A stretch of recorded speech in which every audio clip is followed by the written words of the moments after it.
മാനന്തവാടിയിൽ നിന്ന് പിടികൂടിയ തണ്ണീർക്കൊമ്പൻ ചെരിഞ്ഞു. ഇന്ന് ബന്ദിപ്പൂരിൽ വെച്ചാണ് കാട്ടാന ചെരിഞ്ഞത്.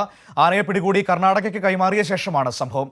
ആനയുടെ പോസ്റ്റ്മോർട്ടം നടപടികൾ പുരോഗമിക്കുകയാണ്. കർണാടകയിലെയും കേരളത്തിലെയും വിദഗ്ധർ ചേർന്നാണ് പോസ്റ്റ്മോർട്ടം നടത്തുന്നത്.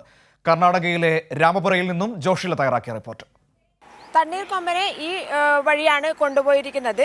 രാമപുര ക്യാമ്പ് ഈ വഴിയിലൂടെ ആണ് സഞ്ചരിക്കേണ്ടത്. എന്നാൽ അവിടേക്ക് മറ്റ് വാഹനങ്ങളൊന്നും തന്നെ കടത്തിവിടില്ല, മറ്റ് മാധ്യമങ്ങളെയും കടത്തിവിടുന്നില്ല എന്നുള്ളതാണ് ഇവിടെ കാവൽ നിൽക്കുന്നവർ പറയുന്നത്. എന്തായാലും പോസ്റ്റ്മോർട്ടം അല്പസമയത്തിനുള്ളിൽ ആരംഭിക്കും.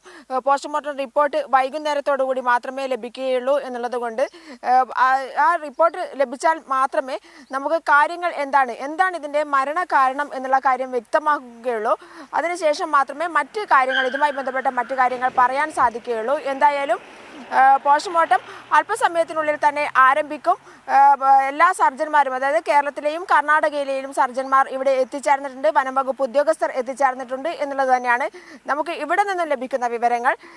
എന്തായാലും ഇതിന് ശേഷം മാത്രമേ മറ്റ് നടപടികളിലേക്ക്, അല്ലെങ്കിൽ എന്തുകൊണ്ടാണ് ഇതിൻ്റെ മരിച്ചതിൻ്റെ കാരണം വ്യക്തമായാൽ മാത്രമേ മറ്റ് നടപടികളിലേക്ക് കടക്കാൻ സാധിക്കുകയുള്ളൂ എന്നുള്ളതാണ് മനസ്സിലാക്കാൻ സാധിച്ചിട്ടുള്ളത്.